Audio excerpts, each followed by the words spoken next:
Election ಬಂದಾಗ ಯಾರು ಕೇಳಿಲ್ಲ. ಯಾಕ್ರಿ ನಿಮ್ ಕರೆಂಟ್ ಕಡಿಮೆ ಐತಿ, ನಿಮ್ ಕಬ್ಬು ಕಡಿಮೆ ಐತಿ, ನಿಮ್ ಕಬ್ಬು ಒಣಗೈತಿ, ನಿಮ್ ಬೆಳೆ ಒಣಗಾಕತ್ತವೇನ್ರಿ, ನಿಮ್ ಹುಡುಗರು ಓದಾಕತ್ತಾವ ಅಂತ ಯಾರು ಕೇಳವಲ್ರು. ಯಾಕಂದ್ರ ಇವರಿಗೆ ಇಲೆಕ್ಷನ್ ಇದ ನಡೆದೈತಿ ಒಟ್ಟ. ಆದ್ರ ನಮ್ಮ ಬೀಳಗಿ ತಾಲೂಕಿನೊಳಗ ಸುಮಾರು ಕಬ್ಬುಗಳು ಒಣಗಿ ಹೊಂಟಾವ. ಈಗ ಹತ್ತಿ ಕಾಳ ನಾವು 1 ಎಕರೆ 2 ಎಕರೆ ಹತ್ತಿ ಕಾಳ ಇಟ್ರೆ 2 ದಿನ 3 ದಿನ ನೀರ್ ಹಚ್ಚದಾಗೈತಿ. ನೀವು ಮೊದ್ಲೇಕ ಹೆಂಗಿ ತಂಗ್ ಕೊಡ್ರಿ. ಒಂದು ಇಲ್ಲಿ ನಿರಂತರವಾಗಿ 10 ತಾಸು ನಮ್ಗೆ ಕರೆಂಟ್ ಕೊಡ್ರಿ. ನೀವು ಕರೆಂಟ್ ಕೊಟ್ರ ನಾವು ರೈತರು ಬದುಕ್ತೀವೋ, ನೀವು ಕರೆಂಟ್ ಕೊಡ್ಲಿಕ್ಕಂದ್ರೆ ನಾವು ರೈತರು ಬದುಕಂಗಿಲ್ಲ. ಇದು ನಿಮಗ ವಾರ್ನಿಂಗ್. ಎಲ್ಲಾರು ಕೂಡಿ ನಾವು ಒಂದು ಸಂದೇಶವನ್ನು ಕಳಿಸ್ತಾ ಇದೀವಿ ನಿಮಗ. ಇಲೆಕ್ಷನ್ ಮೂಮೆಂಟ್ ಇರೋದ್ರಿಂದ ಯಾರಿಗೆ ನಾವು ಯಾವ ಅಧಿಕಾರಿಗಳನ್ನು ತ್ರಾಸ ಕೊಡಬಾರ್ದು ಅಂತೇಳಿ ಇಷ್ಟೆಲ್ಲ ಈಗ ರೈತರ ಮುಖಂಡರುಗಳು ಎಲ್ಲ ಕೂಡಿ ಹೇಳಾಕತ್ತೀವೋ. ಮುಂಬರೋ ದಿನಗಳೊಳಗ ನೀವು 10-15 ದಿನದೊಳಗ ಅಂದ್ರ ಈಗ 1 ವಾರದಾಗ ನೀವು ಸರಿಪಡಿಸ್ಲಿಲ್ಲ ಅಂದ್ರ 10-15 ದಿನದೊಳಗ ಊರ್ನ ಬಂದು ನಿಂತ ನಮ್ಮ ರೈತರ ಹೇಳಕತ್ತಾರ. ಅದ್ರ ಸಂಬಂಧ ನಾವು ಹೇಳಕತ್ತೇವ್. ಕಾನೂನನ್ನ ನಮ್ಮ ಕರ್ನಾಟಕ ರಾಜ್ಯ ರೈತ ಸಂಘ ಮತ್ತು ಭಾರತೀಯ ಕಿಸಾನ್ ಸಂಘದವ್ರು ನಾವು ಕಾನೂನನ್ನ ಕೈ ತಗೊಳಂಗಿಲ್ಲ. ನಾವು ಕೇಳಕತ್ತಿದ್ದು ನಮ್ಮ ಹಕ್ಕ. ಸರ್ಕಾರದ ಆದೇಶ ಪ್ರಕಾರ ನಮಗೆ 7 ತಾಸು ಕರೆಂಟ್ ಕೊಡ್ರಿ. ನೀವೇನ್ ಸರ್ಕಾರ ಆದೇಶ ಮಾಡೈತಿ, ಹೊಲದೊಳಗೆ ಏನ್ ಮನೆಗಳದಾವ, ತೋಟದ ಮನೆಗಳಿಗೆ ನೀವೇನು ಬ್ಯಾರೆ ಟಿಸಿ ಆಯ್ತು ನೀವೇನು ಕರೆಂಟ್ ಕೊಡಿ ವ್ಯವಸ್ಥೆ ಮಾಡ್ರಿ. ಟಿಸಿ ತಂದು ಹೋಗುದ್ರಿ ಕರೆಂಟ್ ಕೊಡಕ್ ತಯಾರಿಲ್ಲ. ಯಾಕ್ರಿ? ನಿಮಗ ಆದೇಶ ಐತಿಲ್ಲ, ನಮಗ ಅಷ್ಟು ಕೊಡ್ರಿ.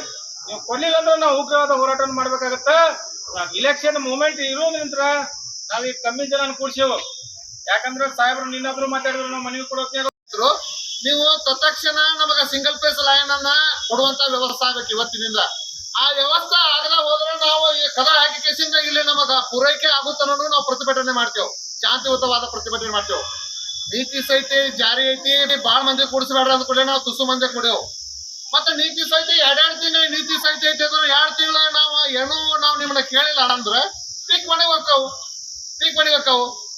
ಈ ಪೀಕ್ ಹೊಡೆದು ನೀವು ಇದನ್ನ ಸಿಂಗಲ್ ಲೈನ್ ಕೊಡ್ತೀವಿ ಅಂತ ಹೇಳುವವರೆಗೂ ನಾವು ಇದನ್ನ ನಾವು ಮುಂದುವರಿಸ್ತೇವೆ. ನಾವು ಮತ್ತೆ ನೀವು ಕೊಡುವುದಾಗುದಿಲ್ಲಪ್ಪ ಅನ್ನೋದ್ರೆ ನಾವು ನಿಮ್ಮ ಈ ಹೊರಗ ಕೇಸಿಂದ ಪ್ರತಿಭಟನೆ ಮಾಡಿ ಕೇಸಿಂದ ಇದಕ್ಕೆ ಸಂಬಂಧಪಟ್ಟ ಅಧಿಕಾರಿಗಳು ಯಾರು ಬರ್ತೀರಿ ಬಂದ ಕೇಸಿಂದ ನಿಮ್ಗೆ ಕೊಡಕ್ಕ ಆಕತ್ತೋ ಇಲ್ಲೋ ಸ್ಪಷ್ಟಪಡಿಸ್ಬೇಕು. ನಮಗ ಬರ್ಕೊಡ್ಬೇಕು.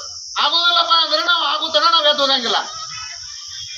ಅದಕ್ಕೆ ಸಂಬಂಧಪಟ್ಟ ಅಧಿಕಾರಿಗಳ ಬಂದ ಕೇಸಿಂದ ನಮಗ ಭರವಸೆ ಕೊಡ್ಬೇಕಂತ ಹೇಳಿ ಕೇಸಿಂದ ಈ ಅಸ್ಕಾಂ ಅಧಿಕಾರಿಗಳಿಗೆ ನಾವು ಕೇಳ್ಕೊತೇವೆ.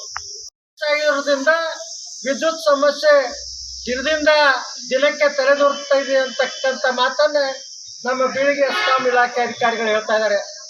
ಆದ್ರೆ ನಾನು ಕೇಳ್ತೀನಿ, ಇಲ್ಲೇ ಪಕ್ಕದ ಮುಧೋಳದಲ್ಲಿ ತಾವೇ ಚಾರ್ಜ್ ಇದ್ದೀರಿ, ಅಲ್ಲಿ 7 ತಾಸು ವಿದ್ಯುತ್ ಅನ್ನು ನೀವೇ ಕೊಡ್ತೀರಿ, ಆದ್ರೆ ಬಿಳಿಗಳಿಗೆ ಯಾಕೆ ಕೊಡ್ತಾ ಇಲ್ಲ ಅಂತಕ್ಕಂಥ ಒಂದು ಮಾತನ್ನು ಕೇಳಕ್ ನಾನು ಇಚ್ಛೆ ಪಡ್ತಾ ಇದ್ದೀನಿ.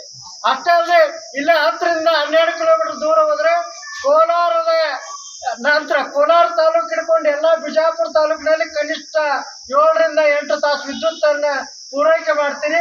ಅದು ಬೇರೆ ಯಾವುದು ಅಲ್ಲ, ಅದು ಎಸ್ಕಾಂ ಇಲಾಖೆನೆ. ಅವ್ರದ್ದೇನು ಬೆಸ್ಕಾಂನೂ ಅಲ್ಲ ಜಸ್ಕಾಂನೂ ಅಲ್ಲ, ಅವ್ರದ್ದು ಎಸ್ಕಾಂ ಇಲಾಖೆನೆ. ಬಿಜಾಪುರ ಎಸ್ಕಾಂ ಎಸ್ಕಾಂ ಇಲಾಖೆ.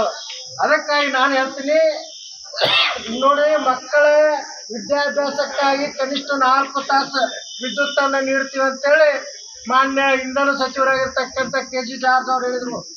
ಅಷ್ಟಲ್ಲದೆ ರೈತರ ಒಂದು ಬಿತ್ತನೆಗೆ ಅನುಕೂಲ ಆಗಲಿ, ನೀರು ಹಾಸಕ್ಕೆ ಅನುಕೂಲ ಆಗಲಿ ಅಂತೇಳಿ ಅವ್ರಿಗೆ ಕನಿಷ್ಠ 7 ತಾಸು ಸಿಂಗಲ್ ಫೇಸ್ ಅನ್ನ 3 ಫೇಸ್ ಕೊಡ್ತೀವಿ, 4 ತಾಸು ಸಿಂಗಲ್ ಫೇಸ್ ಕೊಡ್ತೀವಿ ಅಂತಕ್ಕಂಥ ಮಾತನ್ನ KG ಜಾರ್ಜ್ ಅವ್ರು ಹೇಳಿದ್ದಾರೆ. ಆದ್ರೆ ಇವತ್ತು ಕಣ್ಣು ಮುಚ್ಕೊಂಡು ಕುಳಿತು ಇವತ್ತು ನಮ್ಮ ಬೀಳಗಿ ತಾಲೂಕಿನಲ್ಲಿ ಸಂಪೂರ್ಣ ಇಂಧನದ ಕೊರತೆ ಆಗೈತೆ ಅಂತಕ್ಕಂಥ ಮಾತನ್ನ ಹೇಳ್ತಾ ಇದ್ದೀರಾ. ನಾನು ಹೇಳೋದು, ಬಿಜಾಪುರಕ್ಕೆ ಹೆಂಗ್ ಕೊಡ್ತೀರಿ, ಮುಧೋಳಕ್ಕೆ ಹೆಂಗ್ ಕೊಡ್ತೀರಿ, ಅಲ್ಲಿ ಮುಧೋಳದಾಗ ರೈತ ಸಂಘ ಸ್ಟ್ರಾಂಗ್ ಐತೆ ಅಂತೇಳಿ ಅಲ್ಲಿ ಬರಾಕ್ತೀರಿ. ಆದ್ರೆ ನಾ ಹೇಳ್ತೀನಿ, ನಮ್ಮ ಬೀಳಗಿ ತಾಲೂಕಿನ ರೈತರು ಬಹಳ ಅವ್ರ ಒಂದು ಶಾಂತಿಯನ್ನ ಇದು ಮಾಡಕ್ ಹೋಗ್ಬೇಡ್ರಿ. ಯಾಕಂದ್ರೆ ನಾವ್ ಯಾಕೆ ಶಾಂತಿ ಆಗತ್ತೇವೆ ಅಂದ್ರೆ ಅಲ್ಲಿ ಮುಧೋಳದಾಗ ಬೇರೆ ತಾಲೂಕಿನವ್ರು ಬಂದಿರ್ತಾರ. ಆದ್ರೆ ನೀವು ರೈತರ ಮಕ್ಕಳಾಗ ಇಬ್ರು ಯಾರು AW ಅವರು ತಾಂತ್ರಿಕ ಅಧಿಕಾರಿ, ನಿಮ್ಗೂ 20 ಎಕರೆ ಹೊಲ ನದಿ, ನಿಮ್ಗೂ ವಿದ್ಯುತ್ ಬೇಕು. ನಮ್ಮ ಸಮಸ್ಯೆ ನೀವೇ ಅರ್ಥ ಮಾಡ್ಕೊಂಡು ಈ ಹೋರಾಟ ಮಾಡುವಂತ ಪರಿಸ್ಥಿತಿಯನ್ನ ನೀವು ತರಬಾರ್ದ ಅಂತಕ್ಕಂಥ ಮಾತನ್ನ ಹೇಳಕ್ ಇಷ್ಟಪಡ್ತೀನಿ.